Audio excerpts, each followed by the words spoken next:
there. Here we go. Nice and quiet. Sound speeds, camera rolling. Holding for sound. Last looks. Calling for last looks. And set, and action. I need to swap batteries. You know, making movies is hard. Making movies is hard. Welcome to Making Movies is Hard, the podcast about the struggle of being an independent filmmaker. I'm Mark Purcell. I'm Liz Manashell. This week we have the Toronto-based indie filmmaker Bruce McDonald on the show to talk about his newest film, Dreamland, starring Stephen McHattie, Henry Rollins, and Juliette Lewis. Dreamland came out on June 5th, so this is like a week over, a little over a week after the movie came out on VOD. Bruce is probably most well known for his indie feature Pontypool, also starring Stephen McHattie, but he has also directed countless other feature films and episodes for the shows Creeped Out on Netflix, Dark Matter on Sci-Fi, and Heartland on CBC in Canada. There is something kind of magical about that the camera became the sort of passport to adventure. Like you could get people to dress up and do things. You could get into certain places. But before we get to Bruce... Listen to me. Television is not the truth. We'll tell you anything you want to hear. We lie like hell. This last week, our country has seen a tremendous outpour of protests, riots, and general anger over the terrible racism and straight-up murder that has been plaguing our country. And yeah, it was kind of affected me pretty hard. And yeah, I did, we're not really a political show or anything, so I didn't tweet anything from Making Movies is Hard, but I just wanted to say that though the times are tough, we will get through this, and that hate and fear will lose to love and compassion and just overall goodness, I believe, but we do need to stand together, and, I don't know what else to say. Black Lives Matter, people. What do you think, Liz? I mean, I am bad at talking about politics publicly. It's just something me too. Yeah. And also I feel I constantly feel uninformed, and I feel like, why am I talking? I'm this like white lady. So right. I think the best thing to do is to be an ally, and what I've chosen to do is to provide to make economic steps of support. So, donating money to Black-owned nonprofits, ordering from Black-owned restaurants, like just trying to contribute financially to the cause. I feel like we're in such a contentious place right now that I'm just going to say something wrong and I'm going to piss off everyone. But it's a really horrific time in our country right now. Just sharing love and compassion to people in general is just a good way to do it, to go forward. And, we're going to try to get more people of color, filmmakers on the show. We do our best in that anyways. Like, that's just always part of our show, trying to bring in people from different backgrounds and not just talking to the same old all the time. But I think we'll just double our efforts going forward to really get some more diverse voices on the show. We'll amplify you. So if you are an artist of color, tweet at us and we will retweet your project and support you in the ways that we can. We want to amplify your work and help you market your projects into the world.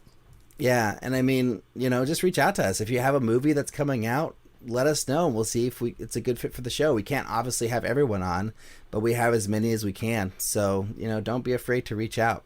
And I think we should move on to our article of the week, which is from The Hollywood Reporter. Gavin Newsom says we're going to start making movies again on June 12th. What the hell? That's crazy. That's 5 days from today. Yeah, and that's like, what, 3 days after this comes out? It's in the past when you're listening, yeah. Exactly. So all the studios will be shooting and everything will be back to normal when this podcast comes out. I don't think so. I think it's going to take a little longer. But they released a white paper about all the rules and things that we should be following as filmmakers in order to, go back to work, especially for studios and for bigger companies. I didn't read this white paper yet, which I probably should. But just some of the things I read in the article about, like, if you're doing casting, like, you need to have a plexiglass border between the casting team and the actor if they take their mask off. I mean, I don't know, man. In every casting session I've ever been in, that would be pretty hard to pull off. But, I think these are all really important things, and for bigger budget productions, definitely doable. I don't know. What do you think, Liz? I don't I mean, again, we're in pre-production right now, and our SAG rep hasn't told us any of these things, and we haven't gotten any guidelines. We are out to an additional cast. We're finally out to our second cast member right now who's considering. So, like, we're making moves. But I'm all I'm saying, and this is well intentioned. I'm glad that he's green lighting productions. But when I was reading the guidelines, it felt more like recommendations than requirements, and I'm lost a little bit on what is official and what has to be done versus what is encouraged. But I need to do my homework. So I hope that there will be productions greenlit soon. I don't feel the clarity still. Well, I feel like this is more about, like, you know, the major studios and the bigger budget, like, productions and stuff. I don't know what it's going to mean for indie films. Like, I really don't. Like, and I guess it all depends on what the unions pass down to us and, like, what they expect out of us. Like, what's SAG going to say? Like, are you just going to do all your auditioning remotely, and then you don't even have an in-person audition, and then you don't even have to worry about those things? Or? Yeah, we're just doing tape submissions, which is fine. I'm totally okay with that. And then even for Speed of Life, I just had phone conversations with actors. I think I met one of them before being on set, maybe two. I don't think you need to be in person to cast. That's not something I'm worried about. And you don't do rehearsals in person either, obviously, due to budget. Yeah, I never get a rehearsal. So, like, whatever.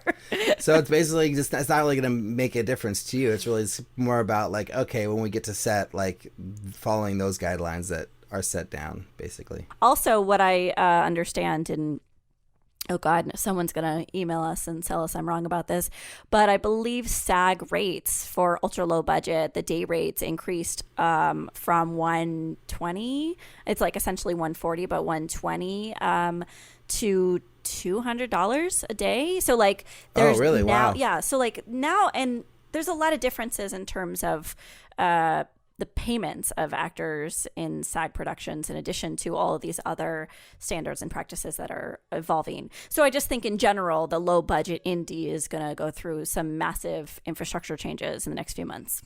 Wow. Well, it's really interesting to see how it comes together, but, like, especially through your eyes as you make this movie. But what's the update? Do you guys have locations set yet? Like, No, do you have we haven't dates? even tried. Okay. Yeah, I think what we're doing is we're out to an actor for one of the roles. I'll just be super vague because I'm so superstitious as a person. And if he says yes, I think a lot of things are going to be based off of him and our other fabulous attached actress. I mean, we've essentially one actress we're in negotiation with, and we'll be that way until we attach this other role, if that makes sense. Okay, so we were out to an actress. She's fabulous, and she, I think, is biding her time to see who else gets attached. So everything is contingent on our next attachment. And then once we have those, we'll eventually have 3 people attached, then we'll be moving on. And I've been looking at audition tapes for the past few weeks, me and Sean have. So we've been receiving emails, we've been looking at tape, you know, you did this with the alternate. You're constantly toggling back between, am I going with the best read? Am I going with the people with the farthest reach? Am I going with the highest social media profile? Like, you know, all these insane specifications of an actor. So what have you heard from SAG? They basically have, like, accepted your project, but they haven't really told you, like, when or how you can shoot yet? Yeah, they gave us a signatory number. Like, we're a SAG signatory production right now. But because our dates change from June 15th to what we're now stating, unofficially we're August, but I don't really know if we will be August because we don't know what hoops we have to jump through SAG. So we're probably going to revert back to non-signatory status and have to reapply again, if that all makes sense, because we don't have the exact date. If you lose your dates, basically? Yeah, I think that was the last. I mean, we have production meetings at 2 every Sunday, so I'll have an update for myself around then. But I think basically we're just attaching talent right now, and then the talent will be dictating dates. Wow, crazy. We also have one other article this week from CNN, and it's a really interesting one because it's about the AMC movies basically saying that they're going to be closing their theaters because even if the theaters opened up right now, like they probably wouldn't be able to make enough money to survive, you know? So it's not like an official, like, oh, AMC is closing their doors, but it's pretty much like, it looks like that's the way it's going to go, you know? But this article is very optimistic because they're like, yeah, people are going to go back to the theaters and theaters are going to exist, but they're going to change and they're going to be different and they're going to be more like theatrical plays, you know, and not like what we know as a movie theater today. Like maybe it's going to be more of a special experience, like going to an Alamo Draft House or something. So I thought that was really interesting to hear an optimistic article about movie theaters, because usually that's not really what we're seeing now. Yeah, I mean, Tenet is still slated to open in July. That hasn't changed. I mean, I think Wonder Woman changed its dates to August, if I'm not mistaken. But like, they haven't pivoted. So like, there's still people doubling down on the theatrical experience. Well, if Tenet opens in July, I will be there opening day for sure. Absolutely. But yeah, I don't know. It seems surprising because I was reading some guideline stuff about like COVID and, you know, these different phases that we're in, and we're in like phase 2 right now. And in San Francisco, they expect us to be in phase 3 in August. And I believe that's the phase when we can go to movie theaters, maybe. But I'm not exactly sure. But if that's August, then I don't know how we're going to go see Tenet in July if they're not going to open movie theaters till August. I don't know. But anyways, again, as soon as that sign on the movie theater says we're open, I'll be there. So hopefully that's soon. I barely watch the news, but I was comparing my situation with my partner and my kid to the movie Blast from the Past. Do you remember that movie? Oh, yes, I do remember that Brendan movie. Fraser and Alicia Silverstone and Dave Foley. And I was just thinking, like, that's what's going to happen to me and Sean. Is like the entire city is going to open up and we're not even going to know about it because we're just still Instacarting. We don't leave the house. We don't watch the news. Like Right. the whole world is going to like change without us knowing. I think that's actually not that far off. We really are pretty ignorant at the moment. That's funny. Well, interesting. We'll see what happens in the next whatever weeks, months, days. I don't know. Minutes. But one thing I do know, Liz, is that you've got mail. My breath catches in my chest until I hear 3 little words. You've got mail.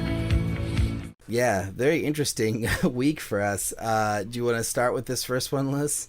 Yeah, so this was a Facebook message, right? I remember this coming in. Yeah, Facebook message. And we got a message from Guybrush Threepwood, which is, I'm going to say it, the world's best name. Yeah. Guybrush It's pretty Threepwood. amazing. I'm like now like, should I have a second kid just to like name this child Guybrush Threepwood? All right, Guybrush wrote, just started listening, planning to chain it. We just want to say thanks and well done for being honest. You guys inspire. Very sweet. And then Alrik, of course, was communicative and wrote back. Do you want to take it, Alrik? Yeah, so I wrote back something welcoming and nice to Guybrush, and then he said, Ace, nice to hear back.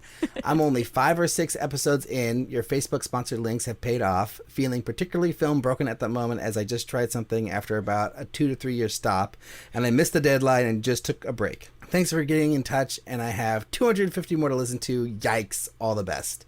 And then I wrote something back encouraging, and then Guybrush said, Thanks, guys. Yeah, it's weird enough as it is, and I'm just starting out. Quick question.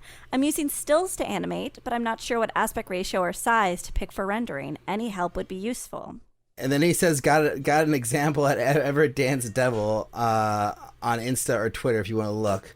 I'll pay you back with a good review on whatever you need to for the podcast. I'm listening on Spotify, but I'll help however I can. Thanks again, guys. So what do you think? I have an answer to this question. Do you have an answer? I have no answer. I was like, I know what rendering is. I know what animation is. I can't put it together. So I did go to his Instagram, and I looked at what he had on there, and they didn't look like animations to me. They just looked like really beautiful photos of some like action figure or this scarecrow figure that he had, which was really, really cool. But yeah, what I would say for animation rendering ratios and size, it really depends on what you're using it for, because, you know, I have a little bit of experience with this because we do a lot of visual effects, you know, for my short films and now my feature film. So my understanding of rendering is like you really want to render it out as big as you can. So like, let's say your final is 1080, you probably want to render in 4K, and then you can put the animation wherever it belongs on the frame for your composition. Like, let's say you're integrating animation with video, but I don't think that's what he's doing. I think he's more like just making animations just to make animations.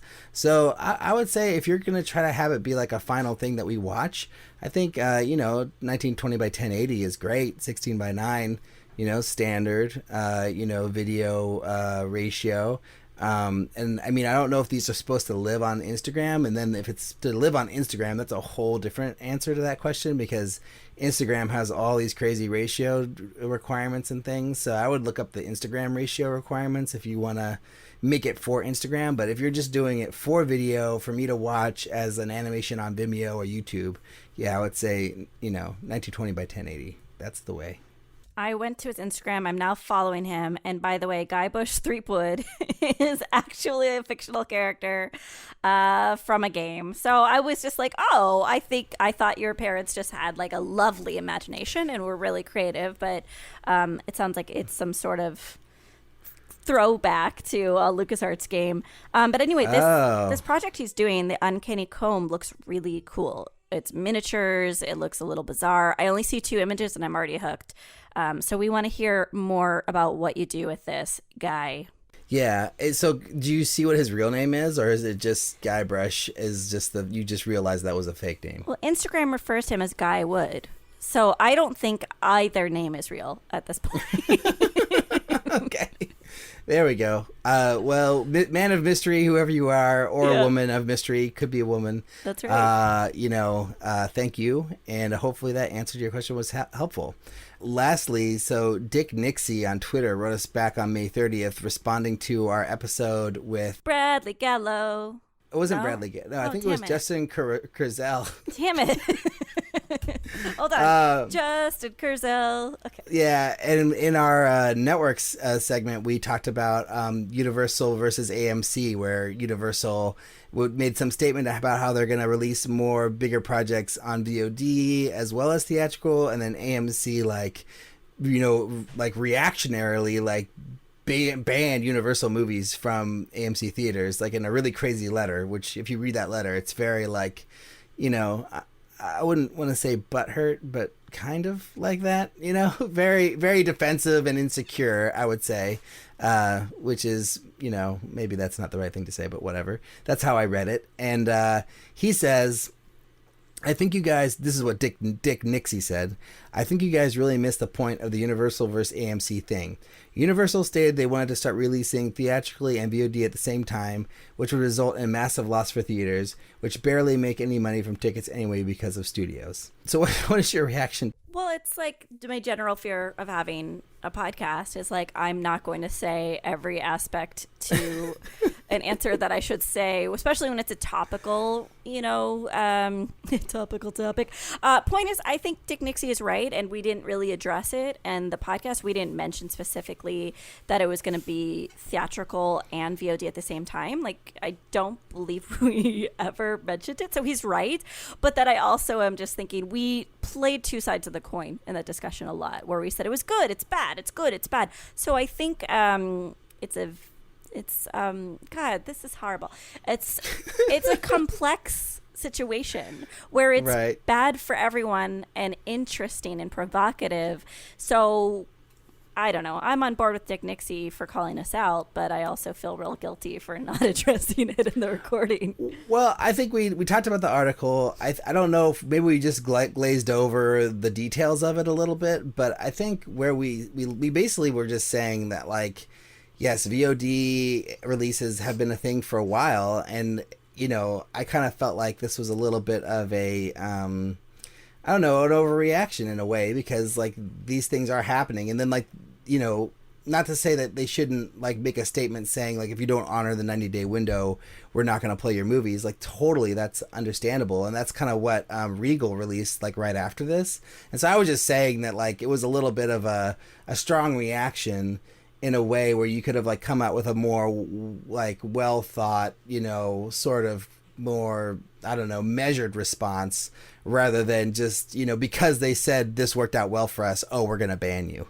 like they were basically like that article from Universal was basically just saying how big of a success it was, and that we're going to consider doing more of these kinds of releases in the future, even when theaters reopen. That was all it was. It wasn't like a proclamation that we're not going to, honor windows or whatever. They're just like, we want to do more things like this. And then AMC was like, fuck you.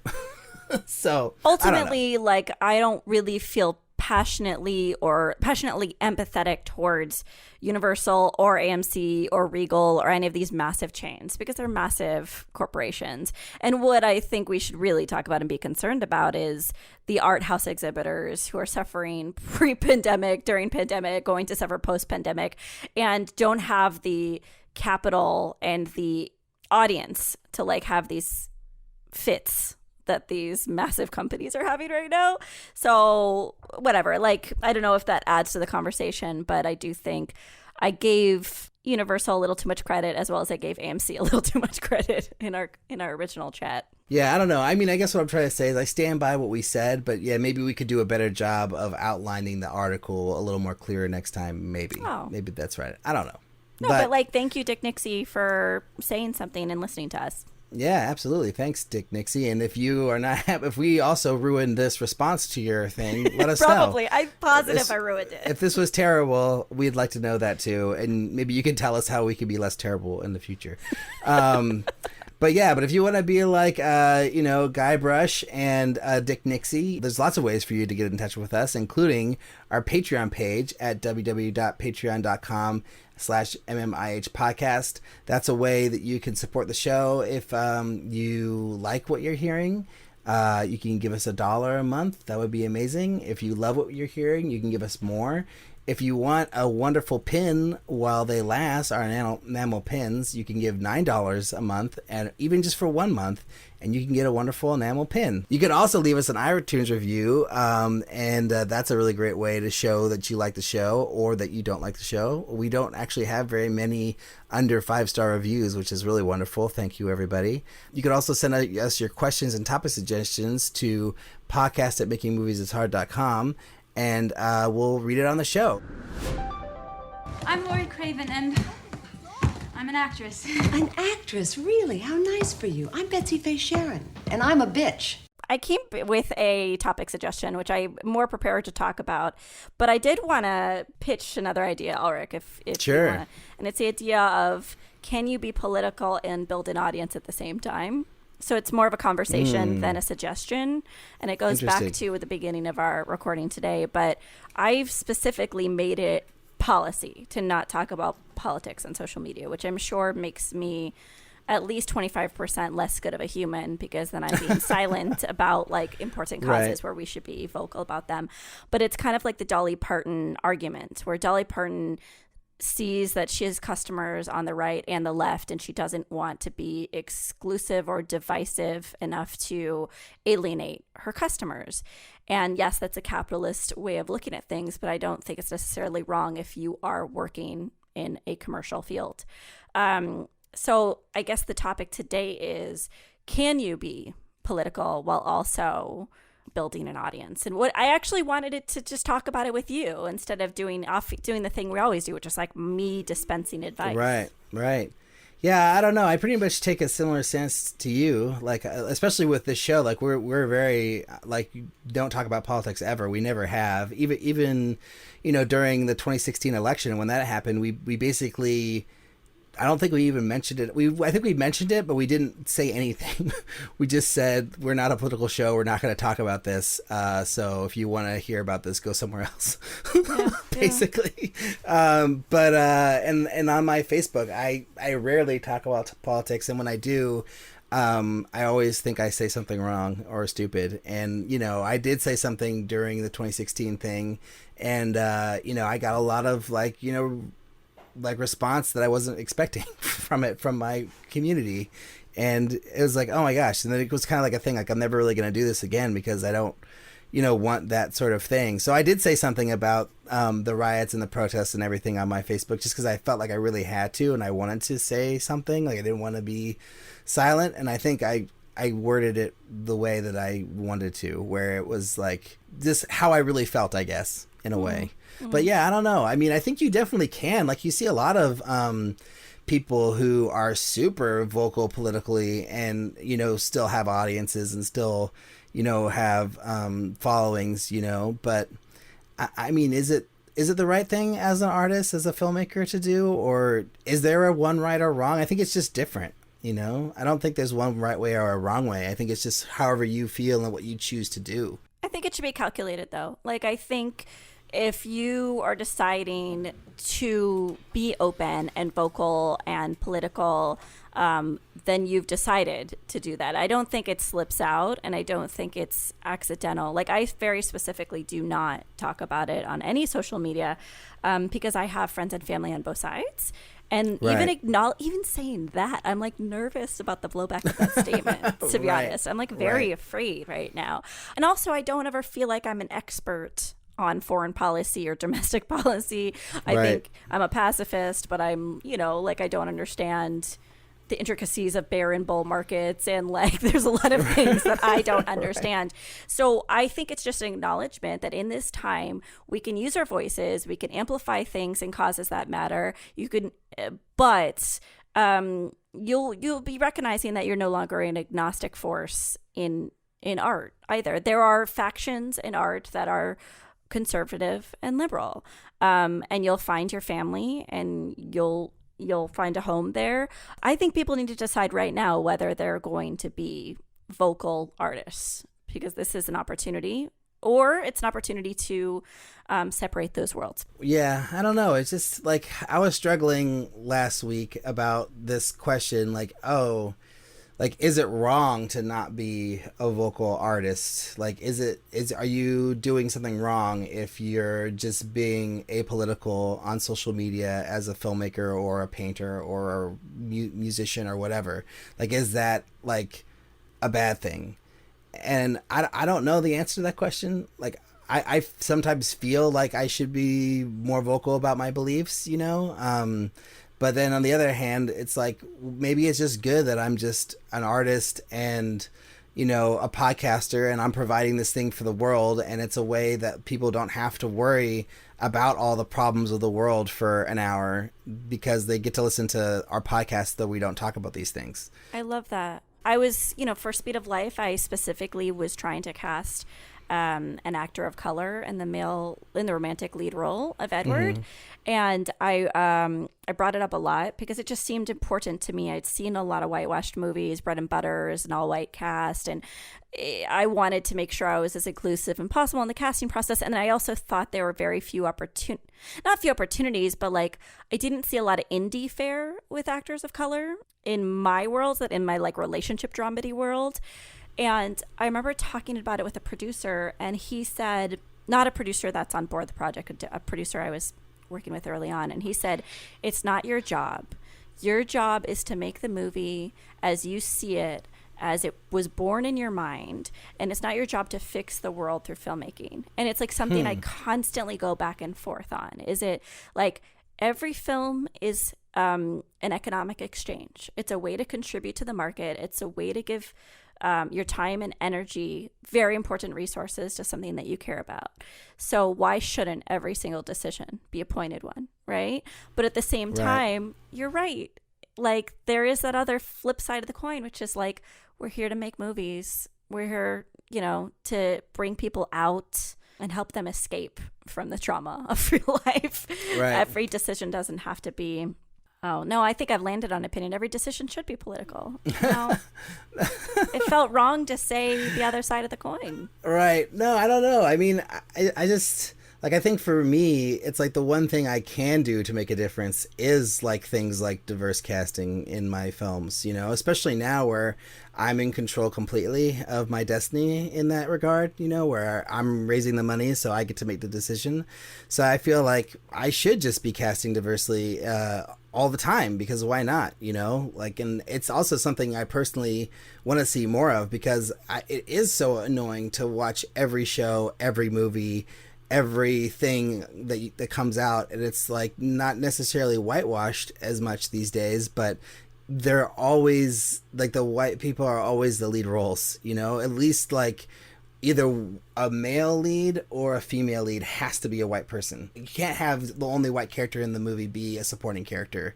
It's just not something you see very often, you know, and like every once in a while you'll see it, you know, like Lovebirds is an example, and that's really great, you know, but I feel like we should be seeing that more regularly where, you know, you have the white character be a supporting character and you can have whoever you want to be in the lead roles. So that's something that I've been passionate about for a while, and you know, something I attempted to do on my first short film on Strange Thing, and then I failed at it, and then ever since then I've made a very conscious effort to not fail.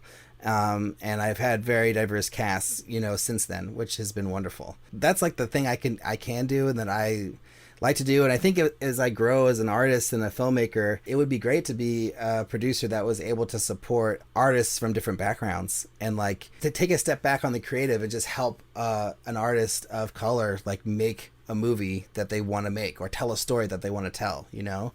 So that's definitely something I want to do as I grow and I'm able to produce things and not only worry about my own projects and just like, you know, help other voices be heard, you know, in filmmaking and in art. But yeah, I don't know. I really don't know the right answer to this question. It's a really tough one to me, but I think I'm going to continue to not be political on social media, you know, and just sort of, you know, just talk about like filmmaking and art and the things that are positive in my life, in my world, and only really like make statements about political things, you know, if I really feel like it's necessary. Yeah, maybe it's letting the work speak for itself. And I know this is like a fun little segment, you know, it's like the audience building segment, and usually it's like 3 tips, tricks, and trades. Right. But we're at a really weird moment right now, and a lot of people, I don't think silence is ignorance. I think social media is a cesspool for hate and harm. Yes. But to use your art to support causes and use your pocketbook and your art to support causes that you believe in at this moment. That's the audience building tip for this week.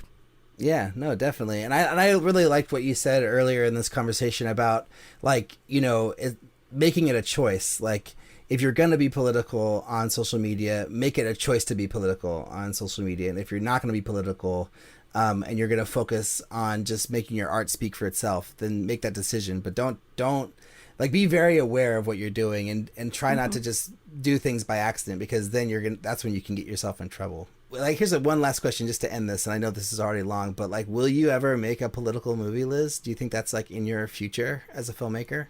Yeah, and just to be clear, I'm an independent. Like, I'm a registered independent. So like there's a lot to unpack there. But there's like one thing that I'm incredibly passionate about, and it's the death penalty. I'm 100% anti-death penalty, and I would say if anything, I would make if anything political, I'd make a film about the death penalty. Like, nice. I think there are many other issues that other people would be passionate to make their content about, but that would be the one thing that would be like the hot button topic for me. And for you, do you have anything that you would want to speak up about? I don't know. I mean, I probably would make a political movie if a script came along that was like really interesting to me and I felt that was like really important, but I don't like have a cause or anything that I really want to make a movie about necessarily, you know.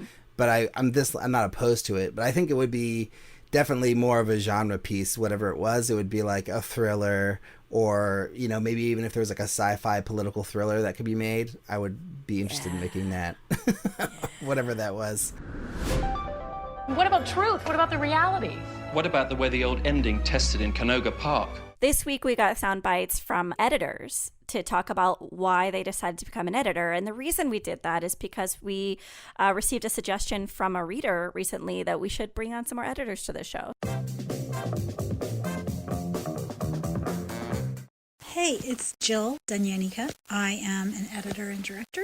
I didn't go to film school. I went to art school. And at art school, I met somebody who was working in editorial. And knowing nothing about editorial, nor directing actually for that matter, I hounded her for 2 years until she agreed to help me find a job in editorial when we got out of school. And in the editing room is when I learned film. That was my film school. As an assistant, I sat behind editors and watched their work. That's where I learned pacing. That's where I learned really, really looking at story at such a deep level. the subtleties, the absolute subtleties of performance, and how you put it all together visually to create the whole, to tell the best story. I think a good editor can make a good movie great and a bad movie way, way better. I think editing is magic. You are putting the story together and you'll find connections that maybe even the director didn't think of on the set, juxtapositions that weren't imagined in script. It's just a fabulous place to be as a storyteller. And I think being an editor has really, really influenced, well, it taught me how to be a director. I take all of my skills from editing as sort of a little secret superpower that I have on the set when I direct. And I'll always love it. My name is Josie Azzam, and I decided to become an editor after doing a lot of short films in high school. I was like the writer, director, the camerawoman, the editor, and when I'd finally finish shooting and sit down with all my footage, I'd be like, oh, good, like now I can get to the really enjoyable part.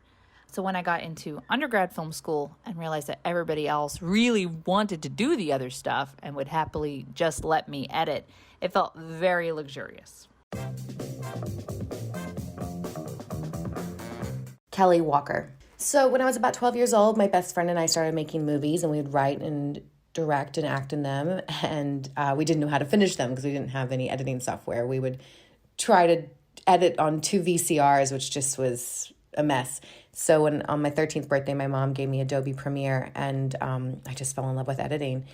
And when I moved to America from Australia when I was 17, I kind of pursued it as a full-time job. And I think what I love about editing specifically is the aspect of the problem solving. Like, you have this puzzle, you have all the pieces, and there's no right or wrong way to put it together. It's kind of your job to figure out the flow. And I love working with directors, and I love kind of living vicariously through them, seeing their project and their vision come alive in the editing bay. And just that one line or that one beat can change the whole feel of a scene. And yeah, it's just been an amazing, wonderful thing to be able to do. Alrik, I wonder if we just switch the player into interviewing people on why they wanted to be in film. I really liked asking people why they want to be in film. And it's like, if every single time it was the same question, but we just asked as many people as possible from different backgrounds, it would be like this great celebration of why we're doing what we're doing.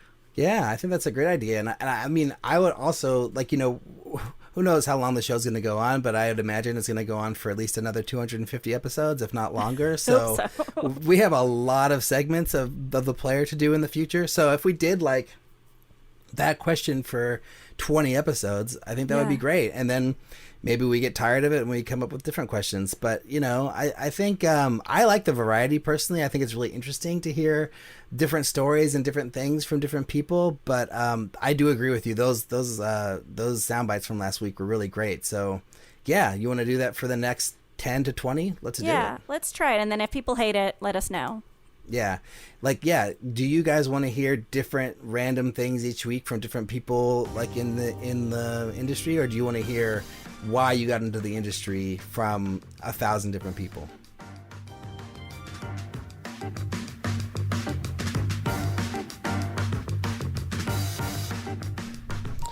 All right. So first question, Bruce, is how many days did you shoot on Dreamland?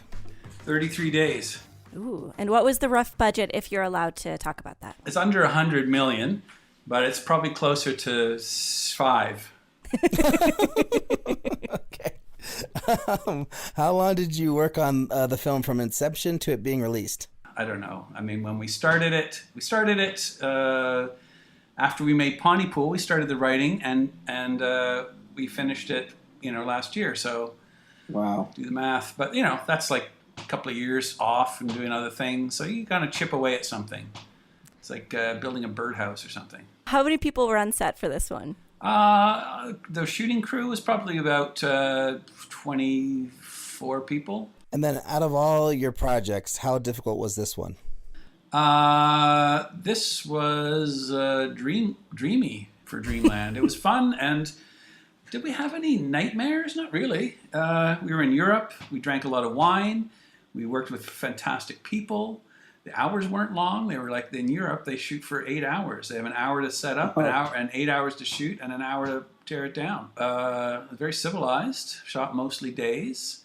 So evenings were for dining and prepping and bonding. Yeah, it was great. It was, so I'd say on the easy factor, it wasn't easy, nothing, but it wasn't painful. There was no pain in this one. What part of Europe were you shooting in? We shot in Luxembourg City, and then we shot in a place called Charleroi, which is in Belgium. It's kind of the Detroit of Belgium. It's a kind of an old industrial city that's fallen on hard times. So it was beautiful locations. So you started writing this. It sounds like we don't want to say the exact date because it's been a while. What inspired Dreamland? Well, it's funny, because I think if I had to just say the first thing that came to my head, it would be working with Tony and Stephen and Lisa. That was sort of the big inspiration. That was I don't know if you know this film, but it was a film starring Stephen and Lisa. It's sort of a sci-fi. It's about a language virus. Anyway, we finished that and we thought, wow, we should keep going. And the original ending for Pontypool was Stephen and Lisa, the two stars from Pontypool. He was dressed as a gangster. She was dressed as a mall. His name was Johnny Deadeyes, and hers was Lisa the Killer. And they have this weird conversation. It's in the movie, but it's at the end of the credits because the producers thought it was so weird. That's where it was sort of born from, I suppose. Plus the impulse to hey, let's keep the band together. And then plus there was a short film that McHattie made where he plays Chet Baker. It was called The Deaths of Chet Baker, and it's by a director named Robert Boudreau, who went on to make a film called Born to be Blue, which is about Chet Baker, starring Ethan Hawke, which Stephen plays Chet's dad. So it's all very sort of connected. But, it's not unusual for things to take a long time. Yeah, totally. I mean, I've heard a lot about Pontypool because I told you earlier, I went to Toronto and there was a Stephen McHattie movie playing at this film festival I was at, and everybody was like a buzz about Pontypool and this awesome indie genre film. So it's really kind of interesting to hear this is sort of connected to that film in a way. It doesn't really sound like it's a sequel, but it's sort of inspired by, kind of. It's kind of like the freak baby of Pontypool. Chet Baker and Pontypool had a baby together, and it was a little freak baby named Dreamland. So I think that's the best way to... So it's definitely a parent, Pontypool. Most definitely the mother or the father. And then, as a director, you're not credited as the writer of this film, but how involved are you in this, the shaping of the story? Do you have meetings with the writer and talk about story breakdowns and beats? Or? Yes, it just goes on. And I mean, Tony's a genius and he's really fun, but he doesn't really care too much for structure. I mean, he does, but he doesn't. So yes, I'm not a writer myself, but most of the indie films that we've done, I've worked with writers from the beginning stages, and I'm kind of the first audience, and I like to be involved because I know that if I'm going to shoot it, I got to know how much it costs, and it's really what you call it, a pleasure. It's a privilege to be involved in the early stages because it's kind of that's where you're planning the campaign. And Tony and I have become very good pals, so it's really fun to meet up, and he uses me as a sounding board, or what about this, or what about that, and then we would bring it to Stephen, because from the beginning we knew that we were writing for Stephen McHattie. It wasn't let's write the script and then go find the cast. It was no, he's going to be the guy. So it was really great that Tony and I then would go over to Steve's place, who Lisa is his gal, and we would present them with the new draft, and they'd have something to say. So it was really a great way to do it, especially because it's such a nutty movie that it really was kind of a head scratcher at times of how to not make sense but still make sense. Right. How to keep us guessing and in the dream state while also telling a story with a cohesive thread to it. Yeah, it's a really weird. So it was a lot of weird math. So it was. I mean, it was fun, but it was a tricky thing because I guess, the impulse was to try to stay true to Tony's very strange and surrealistic kind of impulses, and be in that sort of dream state and not not logic it up a little bit. And it's tough in movies because movies, there's such a lot of moving parts and there's a lot of money. To me, anything over $100 is a lot of money. So, you're dealing with people that are asking questions like, why is there two guys and why is there a vampire? Why is it blah, blah, blah. So what's your answer when people ask those questions that that maybe you don't want to answer? I say, it's in Dreamland. It's a dream. That's the shortest answer. But then if I'm really feeling fancy, I'll dig into William Burroughs' Naked Lunch, or I'll dig into, French Surrealists, or I'll dig into... It's fun. It's a good question you asked, because at one point I was getting these questions, and sometimes I think I knew what I was talking about, but other times I didn't. There's Peter Steves, he's a philosopher, head of the philosophy department in Chicago, and he was a big fan of Pontypool.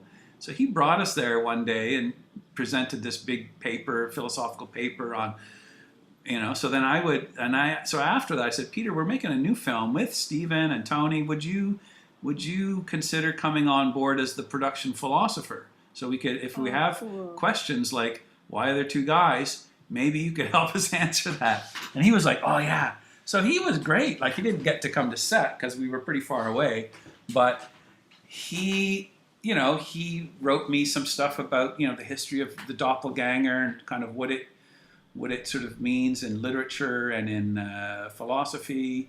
I should pull out the paper. I don't have it right off the top of my head, but right here. But it was fun, for such a crazy, it was kind of like having a shrink. You go in and Peter's the doctor and you lie down and you talk to him about vampires and, anyway, so he was quite delighted. So now, I think from now on, I'm going to have a production philosopher in every movie.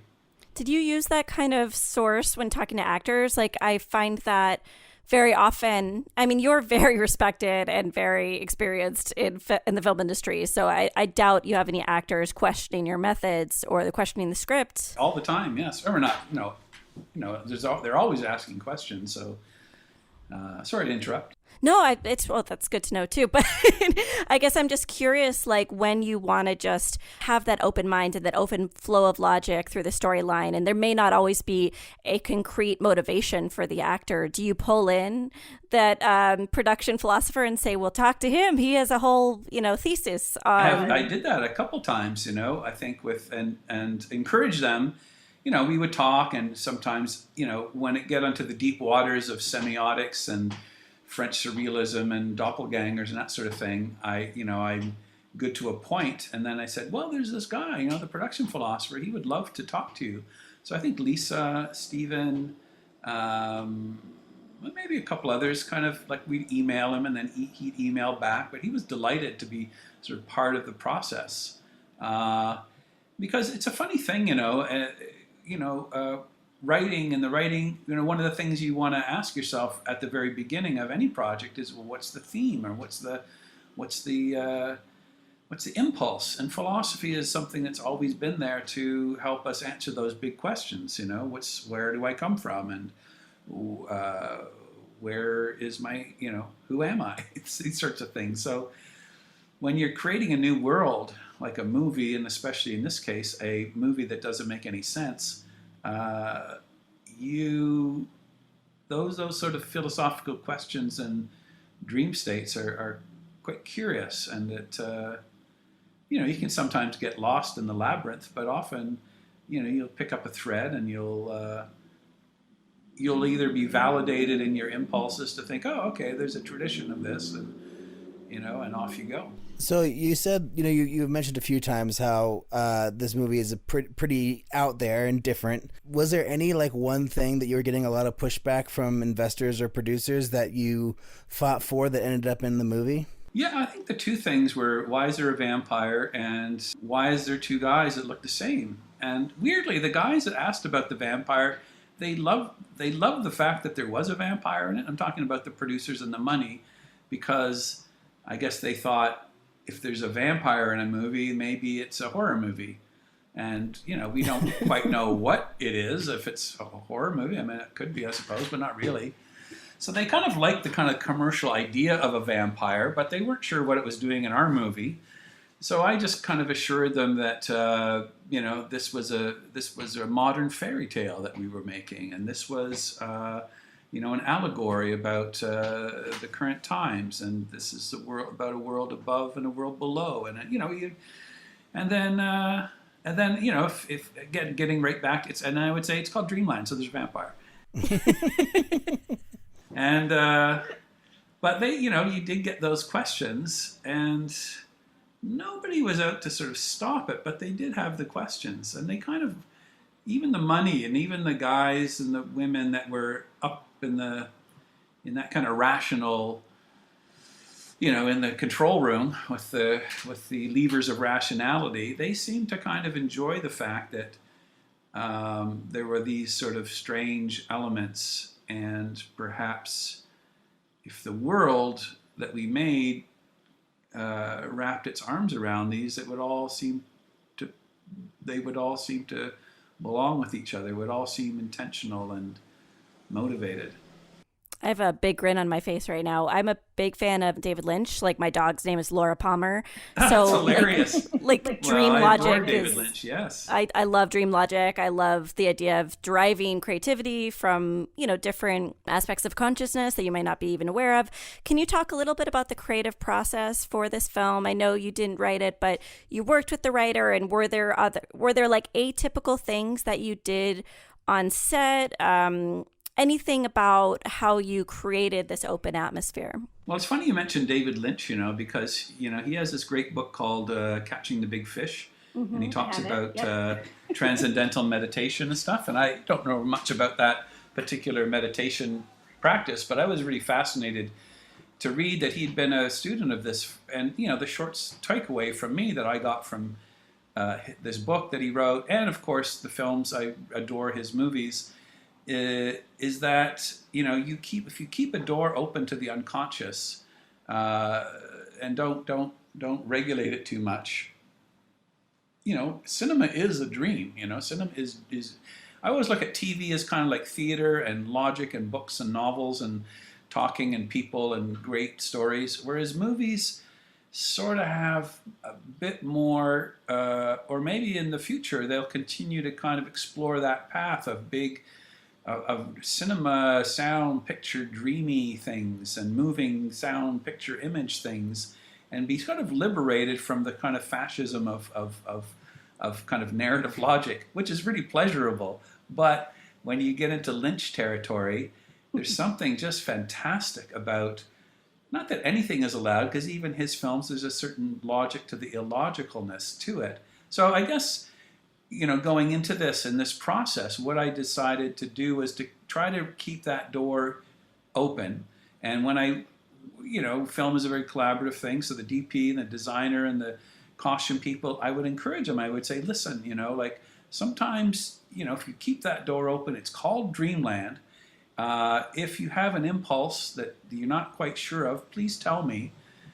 Before you decide it's not a good idea or a bad idea, just tell me if there's an impulse. So people sort of thought, okay, and they would start to do that. And they would, for instance, the designer came to me one day, the costume person, she says, well, we've got this kid gang, and, I was just thinking of what they might wear. And in my mind, I'm thinking they're wearing hoodies and, tough little Oakland fucking bad boys, And she was like, well, what if they wore little black suits with ties? And, and I was like, I don't know exactly why it would be, but why not?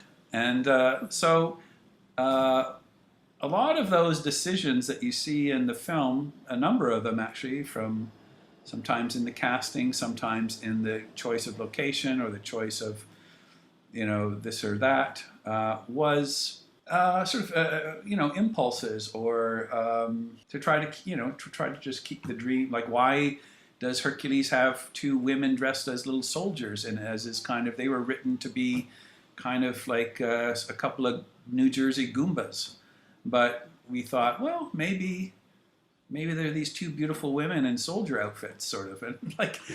So it was that sort of playfulness that was really fun, and we were all given permission from the cinematographer, and the play with color and different things, because we were trying to capture a dream. So we didn't want a logic. So the lesson, I guess the method was to not try to explain things, I guess, because whenever you delve into sort of supernatural world a little bit, you need rules, but the minute somebody starts to explain how the spaceship got to Earth, you just fall asleep, right? It's sort of like, oh God, this is the worst part of the movie. So we thought, well, let's keep the explanation out and try to keep the impulse in. So I'm just curious about like how this movie came to be made, because you mentioned that you were working on it for like 10 years or so. Why were you able to make it now, and like what were the circumstances that allowed you guys to get it shot? Well, it's funny, because when we were writing the script, and it wasn't, when you say 10 years, it sounds like a shocking amount of time, but really it's like, years would go by, we wouldn't do anything, and I wonder what's going on with Dreamland, let's get together. But it's a movie. When we were writing, we had a lot of fun doing it, and in some ways, I don't think we ever thought we would ever make it. Like, it was just, I would go away from my session with Tony, or getting together with Steve and Lisa, and walk away and thinking, this is really fun, but I don't think anybody in their right mind is ever going to let us do this, because it's just, it doesn't make, it's just sort of, it's not this or it's that. Everything is sort of wrong about it. Through a series of circumstances, I guess the savior of the movie, or the person that kind of turned the key, is Jesus of Luxembourg. Now, his actual name is pronounced Azzam because he's Spanish, but he lives in Luxembourg. So we affectionately refer to him as Jesus of Luxembourg. And somehow he came across the script. There was a company in Los Angeles called Shoreline or Lakeshore. Yeah. Morris Ruskin, really lovely guy. And he kind of connected the things, he connected the dots, and suddenly Jesus said, he says, I like this. This is fun. I like the vampire, and I like the killer, and I like he kind of liked this world. It seemed sort of fun to him. And, I said, yeah, well, hopefully it's fun. And he said, well, do you think you could shoot this in Luxembourg? And I had no idea really where Luxembourg was. I knew it was in Europe, but I said, yeah, sure. We always dreamed of going to some place for us guys from Toronto, thinking anywhere is exotic outside of Toronto. So he brought us to Luxembourg, and it was because of his embrace, really, that he provided the money, and with another company, and then some Canadians came in. So yeah, it was sort of a miracle that, like, I still am amazed that we actually made it, because if you took this script to the, on the rounds around the places where you usually go to, nobody would say yes. They would go, this doesn't make any sense. Why is there a vampire? Why is there two guys that look the same? Why isn't it, horror or sci-fi? Why isn't it one or the other? So I feel like really lucky that Jesus of Luxembourg came along. But it's not just luck, Bruce. I mean, you're very accomplished. I'm sure you're good in the room. I mean, what do you really attribute the yeses to that you receive? Yeah, I mean, when people come together, they're checking each other out. And I did have to go to Luxembourg and pitch. I pitched the film fund there. There was like a panel of 8 people that I had to go before. They had to be there in person, and there was like a distributor and a journalist and a thing and a bureaucrat and a thing. And they asked me all those questions. And I remember walking out thinking, there is no way they're gonna throw the switch. But there was one guy on the panel who seemed to be really amused by the whole thing. So I think it was because of this one champion, and of course Jesus of Luxembourg, that they said yes. Because if it wasn't for that, we would still be sitting here with a script in our hands, wondering when we were going to make Dreamland. So it's sometimes, films are often a very strange journey, and you come to the table, or myself, with some experience, and people go, yeah, I think he can pull it off, or he's not going to freak out, or he's going to not scream and yell at people, and he's going to pick some good cast. And so, I'm bringing something to the table. Anyway, but this one especially, for some reason, just felt like a little bit like a miracle, that this was something that was never really supposed to happen in the rational world. And through a series of very fortunate circumstances, the film gods were definitely smiling and feeling a little frisky, I think. So they thought, let's let them do Dreamland. So after that meeting in Luxembourg, was that pretty much it as far as needing the financial needs, or did you have to bring more money in once you got that piece settled?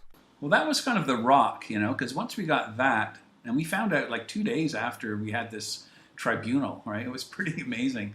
And so there's a producer from Vancouver, Amber Ripley, who is a very lovely and hardworking gal. So she pulled the Canadian side, and then there was another partner in Belgium, Sebastian Slens, and his company Velvet Films.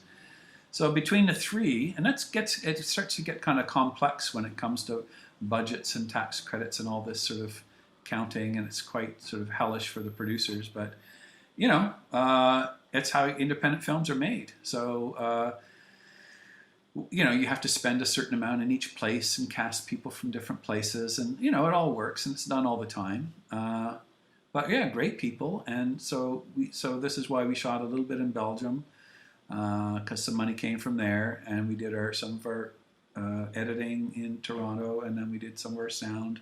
So you kind of spread it around, but you realize, when you go to a faraway place, for me going to Luxembourg, you're the visitor. I'm not bringing my usual team with me or my people, so I'm sort of the guest there, and it was really fun to be in another land and working with other talent. Did you bring any of your crew with you, or was it literally just you and the producers and the actors, and everyone else was from Luxembourg? I brought an AD friend, Keith White, who did a great job, because they told me they go through all their co-production stuff, and they go, well, you can bring one person with you, like you can pick a designer or a DP or somebody. And I thought, well, anybody that's a department key, like a creative key, they're going to have their people, and their people are really important to them. Like a DP is going to want to have his focus puller and his thing. So I thought, well, why don't I just bring my AD, because he's he's one of the allies you have on a set, and we'll just get everybody else from there. So the producers presented us with different, a few different people for each department, and then I got to talk to them, and then we picked our people. Forgive me for taking a step back, but the Canadian film industry does seem a little bit more akin to the European industry than to the United States film industry. I don't know if you have a different opinion. I'd love to hear it, but have you done a lot of co-productions, or are you receiving a lot of governmental support as you make projects throughout the years? Well, in Canada, there's this thing called Telefilm, which is kind of like a culture bank. And so they are involved in developing scripts and different things. So you can, on occasion, it's fantastic, actually. I mean, it's a bit of a rigmarole to do it, but you can raise money for a writer to write a first draft of a script. So it's kind of amazing. And then they will come in as investors in a film, sort of maybe to 30%, but you've pretty much got to bring the other pieces to them. So in this case, we're like, well, we got Belgium, we got Luxembourg, and it was sort of a no-brainer for them. So it's an investment, and it's all very, as business as can be with a bureaucratic sort of institution. So for an independent filmmaker, it's a really sort of an amazing place to be, because I know independent filmmakers in the States, they don't have that same support. It seems to be coming more from like sort of private foundations and uncles, and, certain studios have their little indie sort of outfit, or there's other, there's people like Christine Vachon in New York City. I don't know how she does it, or, Ted Hope and these guys, they've done it for years. And, they're using international money, I'm sure, a lot of the times. I'm always curious when I see it like a Jim Jarmusch film or a Richard Linklater film, and like, I wonder how that was put together. And often you'll see like, there's some money from Japan, or there's some French money, or there's some... So I do think, I wouldn't necessarily consider myself an expert at all at sort of indie film financing. But I can say that as an independent filmmaker in Canada, there's, everybody bitches and complains, but there's a pretty good support.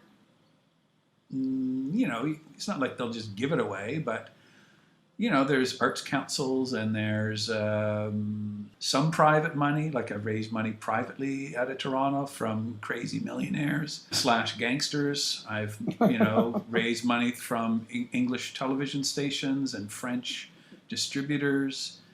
So every project is sort of different.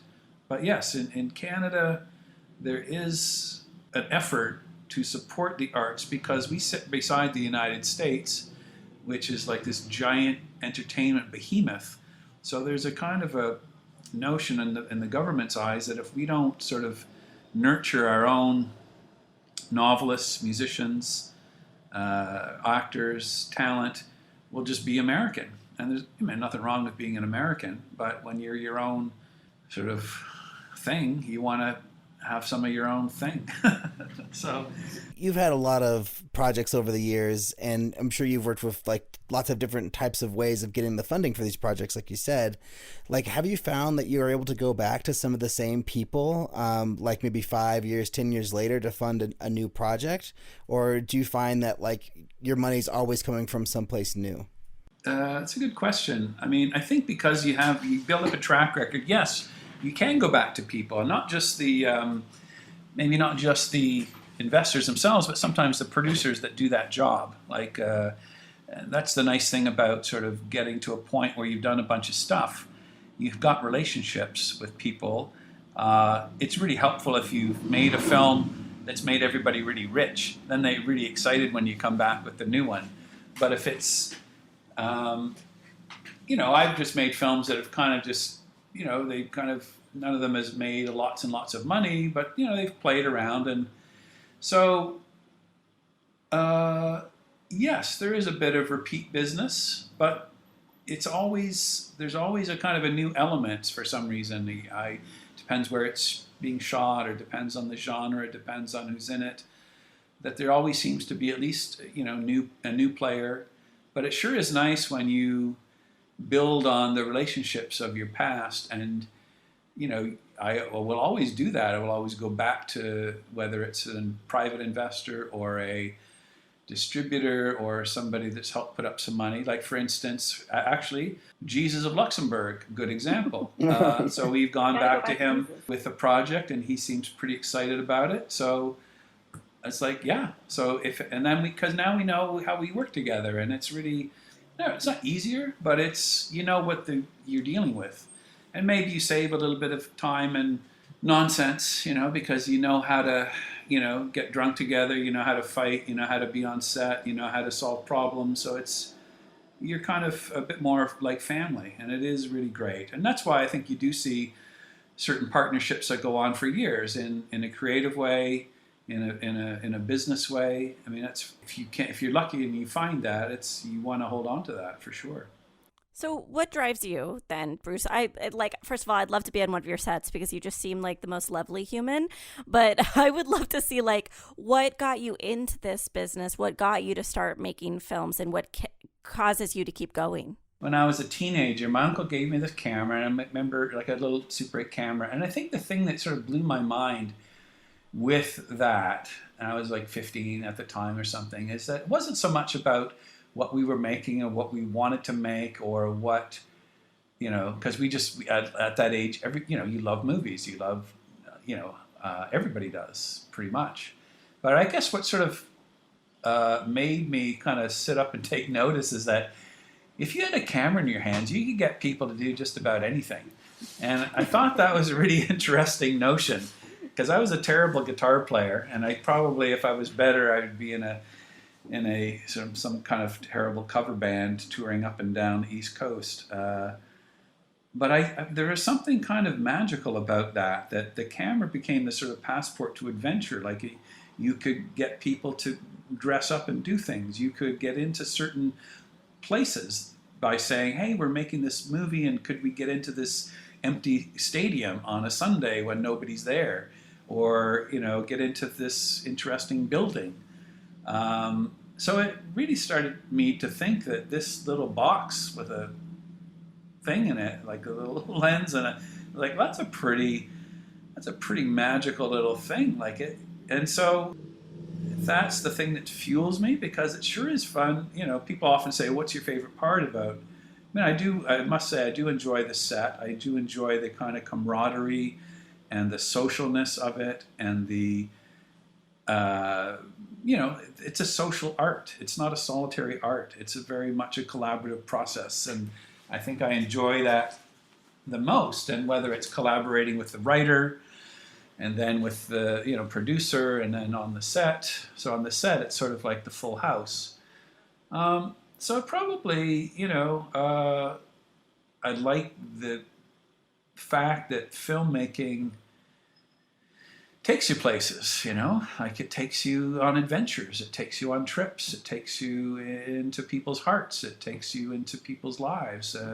I'm kind of like a scattershot guy, so I kind of like the many aspects of something, rather than being the master of one thing about it. And then, it's storytelling and it's people. And so I'm not quite sure. I don't know if I have like a big message for people, or I'm like a writer in that sense, or a great sense of social justice, or a great sort of thing. But I am curious, and I do love, a good tale, and I don't know. So it's probably about as much fun as you could have at any job. I mean, I just feel really blessed that, you can get paid to do this. And, it's hard work. It's 24/7 pretty much, but I love what I do, so I don't mind working. What advice would you have to, younger filmmakers, maybe those who've had like one or two features under their belt, or just getting started in their career? Like, what advice do you have to them to like kind of end up making thing after thing after thing and having a sustainable career? This is a very sneaky question, because both Alrik and I are feature filmmakers with one or two features under our belts. So basically you're saying to us. Right. I would say story, story, story. I mean, just lately, because I've never really been a writer. Like, I've always worked with writers, my whole career, and I've had the writers on set. So I've had this real, writers that were way better writers than I was. Lately, I've been doing some writing myself, and it's really hard work, and it's really great. But I think it's a great thing to do as a young filmmaker, is to write. But because I've been writing, I've been kind of going back to all the storybooks, like the McKee and the Save the Cat and the Thing. And there's a great book by a guy named Alexander McKendrick, and I would recommend that as an inspirational thing. He was a British director that came to LA after the disaster of The Sweet Smell of Success. Not an artistic disaster, but a commercial disaster. And he taught at one of the California film schools. And this is kind of a collection of his his talks to the students. And they're really inspiring. But, what it comes down to is story. Story, story, story, story. And I can't stress that enough. That I think what I see is a lot of filmmakers, they're trying to be the singer-songwriters, partly because economics and partly because of this, and they don't seek out a writer, right? They write it themselves, which is fine. But I would say 80% of the time, the scripts that's the thing that's most lacking in the production, is the script. It's this foundation. Everything else is easy after that. It's not, So I couldn't stress enough that, that if you're writers, have some people that you are tough editors that will fucking nail you to the, and really work that story. I can't tell you how many times I've been in an editing room trying to fix the third act because we didn't work it out at the script stage. And it's just not the time you want to do that. So It is really, I can't, that would be 1,000% advice, is really, and then look at the chamber pieces. Look at the masters that make these films that are set in like a room, like Come Back to the Five and Dime, Jimmy Dean by Altman, or a bunch of Bergman films, Persona, two chicks in a cabin, which is one of the greatest films ever made. My Dinner with Andre, two guys having dinner and a waiter.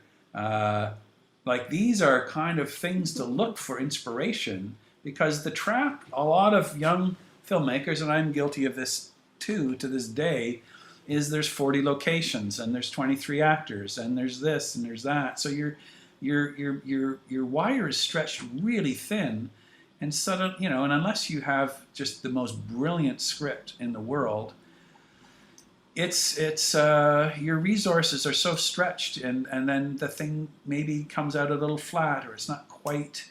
So I think, and the last thing I would say is the relationship between the director and the producer is like a songwriting team. And, traditionally it's a kind of, in the popular media, it's a sort of looked upon sometimes as an adversarial relationship because one is the money and one is the creative, but that's sort of bullshit, because producers are extremely creative people, and directors should fucking pay some more attention to the time and the money and figure out what can be done with what we have.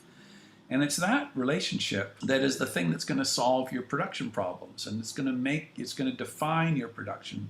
It's going to define how you shoot it, what you shoot it on, who's going to shoot it. So these are all, if you're lucky to have these sort of mentor people that can sort of really push you on your script, or find a writer. Like when I was starting out, I was writing, and finally my friend says, you're a terrible writer. You're not, you're just, we were working on this film called Highway 61, about a guy that goes down to New Orleans anyway, chased by the devil. And he said, well, there's lots of good shit in it. There's a devil, and there's a singing family, and there's like New Orleans whores, and there's this, and but your structure is weak, and your characters are weak. You got a lot of good stuff in there, but there's no real sort of.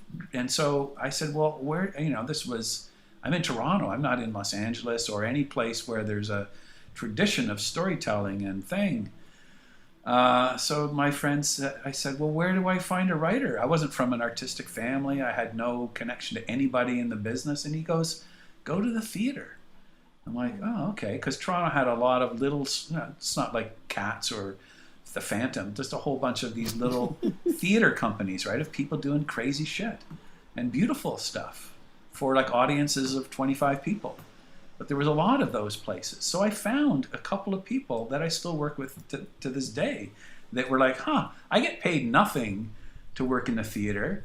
And if I worked on a film, I might get paid, nothing plus 5% or something, and I'd get a little bit more in independent film. So I found these writers that were a kind of a godsend to me, that took what I had written as a bunch of cool stuff, and it was like Christmas, I remember getting the thing back from them, and it was like, oh, I get it. Story, and it goes back to story. And these were people from the theater. They had studied theater, they had studied plays, they were directors and writers, and to me it's still shocking in the film business how many directors know nothing about acting and very little about story, because it's easy to get distracted and caught up in style and lenses and the business of it and the politics and casting. And so, for you guys, hey, if you ever want to send a script, and we do this thing sometimes once a month where we got 8 writers around the table, and everybody reads the script, and all these writers talk about your script. So it's like having a rough cut screening for your screenplay. And I tell you, like, after so many times in the editing room of like, fuck, the first act is just a piece of shit. It's like too long, or the thing, and it's like, we could have done this in the script stage, but we didn't. We were going to rush to production. We thought we were geniuses. This is going to be great. But we didn't get the hard news from showing our script to 15. It's not easy to get somebody to read a script because nobody really wants to read a script. It's not a thing that you really want to do when you're kicking back on a Sunday. But I can't, I don't know if you guys are writers. And if you are, that's amazing and that's great. I really encourage that. But I think there is a deep, deep structure and a deep, deep talent to writers, and a good writer on your team or as an editor can really bring a fucking lot to your project. And it's always a bit scary because then you don't want somebody to take it over or to change it or to make it their own morality. You want to protect, what's eccentric about it, like a Dreamland is a very eccentric thing, but we spent a lot of time in the sort of structure of it, because it went through many incarnations in the script stage that, I mean, it still seems pretty crazy, but you should have seen the first draft. So focus on story, find good writers, find good producers, and just make the best story you possibly can out of your movie. Don't worry about agents, managers, any of that stuff. I mean, that comes, and that's really great. But to me, it's kind of like, and don't wait for permission either. I mean, when we started, we were, there's a certain luck in sort of being outside the gates of Hollywood, because we had fucking no idea. I'd never even know what an agent was, or a thing, or a movie star. I mean, we would use people from the theater. And, you start, you want to go somewhere, but if you start and you're building a base, people will help you out. People want to see you win. Because they had somebody help them out when they were starting out, And there's nothing like the energy that you can bring, you two, as you're doing your next production, because you're just like, fuck, we've done a couple, and that's amazing. And now we're kind of on the bus. But the next one is probably the most important one of all, because for the first one or two, it's just just the fact that you finished it is a miracle. You know what I mean? And it doesn't matter if it's any good. It's just like people are impressed. They're like, wow, they said they were going to do it, and they fucking did it. That's amazing. And that's no easy feat. We both know how what's involved and the crazy shit that you go through to kind of get to the end. But now that you've sort of done it a couple times, well, that's a sweet spot you're in. So really, now it's story time. Now it's like, okay, what can maybe we have something in the cooker. Maybe we find something. Maybe we adapt something. Maybe we remake something. Maybe we are inspired by an actor that we love or a place that we love. And if you want to send up one of your scripts to our writer's table, we'd be happy to, include you virtually in our little gang. And I know that the writers that do it once a month, and there are people, like there's a guy, Vincenzo Natali, and he directs episodes of like big TV shows like one of Westworld, and he did just recently a film for Netflix called In the Tall Grass, which was like a Stephen King or son of Stephen King's thing. Like he did this movie called Cube, and another one. He's kind of a sci-fi guy, but he's like, so Vincenzo comes, and Adam Egoin is another Toronto guy.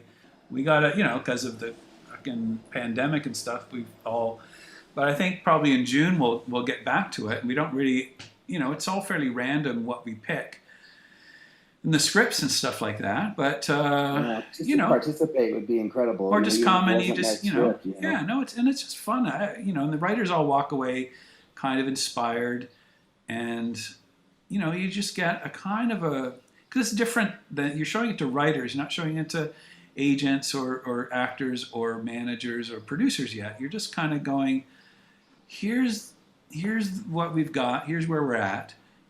These are all writers some are more experienced than others, but the hope is that you can walk away with like everybody seemed to think that the opening was killer and that this character is amazing, but they all seem to think that other character was not, they didn't quite know what their function was, or like they'll have a couple of things that you go, fuck, that helps so much. I'm glad you asked me about the kind of what would you say to people, because when I was starting out, I had no idea what a theme was. I had no idea what a kind of act 1, 2, 3, or the reason that things are the way they are. And it doesn't mean you have to do it like that, but if you know the kind of dramatic structural kind of rules, then it's just going to help. It's just going to make you punch above your weight, and you're just going to slay it at the festivals and at the thing. Like there's nothing like, because in the end, people don't give a shit if your film is $100 million or fucking $100, but if they feel moved by it, or they feel that somehow it's authentic, they'll embrace it, and run with it. And we could probably talk to you for 4 hours, but we have to get things wrapped up here. And we finish with final 5 questions, kind of how we started the conversation. So I'll go first. What's the first film you ever made, and how do you feel about it now? First film I ever made was called Our Glorious Dead. It was a Super 8, 40-minute film where zombies attack the high school and kill all the teachers. And I think it's the best thing I've ever made. You're the only person we've talked to who likes the first thing that they've ever made. What's the best piece of filmmaking advice you've ever received? If it's not about love, it's not worth doing. Quote from Norman Jewison, director of Rollerball, Moonstruck, Jesus Christ Superstar, Fiddler on the Roof, Russians Are Coming, In the Heat of the Night. Yeah. So his was like, you know what? Do good work and the gold will follow. If you don't, you have to love what you're doing. You can't do it for the money. You can't do it for the position. You can't do it for the status. It's like, it's just too much fucking work, and it just takes so much out of you. And I always thought that was great advice. Finish what you start. That's from my dad. That's always very handy. Nice. And the last piece of advice, I was curious about it for a long time, but Francis Ford Coppola was once asked that question, what advice would you give to a young filmmaker? And he said, have a family. And I thought that was great. I love that. I don't know if you can hear my son like banging his head against the wall right outside my door. There you go. You're on your way, girl. Do you have a goal as a filmmaker? Yes, I think I would love to make a rock and roll Western one of these days. Ooh. I want to see it. So yeah, I don't know, goals. I don't know, to tell the truth, to try to really not be full of shit, and really try to have a movie that really touches people and is something. It's about something true, It's not just to do it. It's not just to say, hey, I made a movie and it's really fun.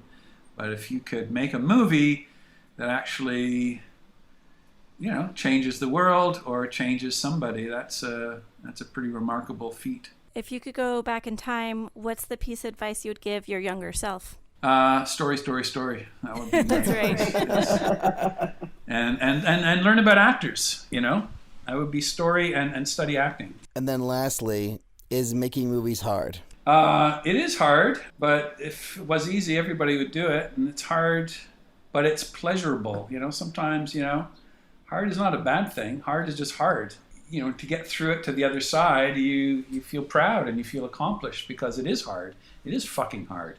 And it is time, and it is like insane, and it is a lifestyle, and it is a sacrifice, and it is a lot of these things.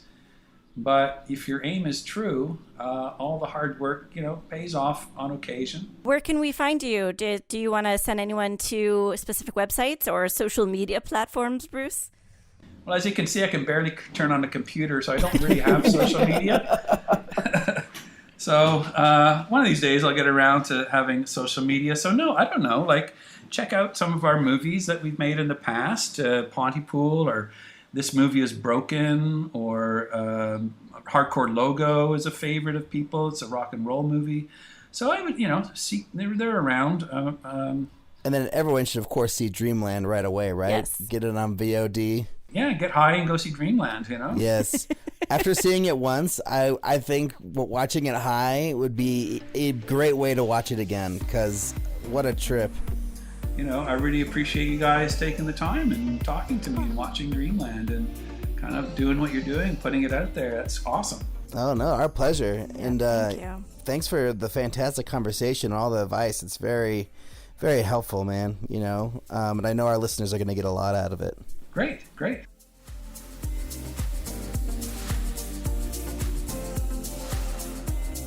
Well, thank you for listening. Thanks to Bruce McDonald for being on the show. One of my favorite guests of all time, I'm going to have to say out loud. Let's all go out and support and watch Dreamland on VOD and watch all of Bruce's other work. Special thanks to Judy Merrick of Katrina One PR for making it all happen. All right, well, please check out our website, makingmoviesishard.com, where you can find links of things we talked about on this episode. If you want to get in contact with us, send an email to podcast@makingmoviesishard.com, or find us on Twitter, Facebook, Instagram at MMIH Podcast. I'm at Liz Manishow on Twitter, and you are? Alrik B on Twitter, Instagram, and I'm Alrik on Facebook too. If you like the show, tell a friend. Help us get the word out. Leave a review. Last but not least, special thank you to our producers Greg Holtman and Joshua Sterling Bragg, editor Allison Stoney, and the whole Bloodstream Media team for making this episode possible. And we will talk to y'all next week.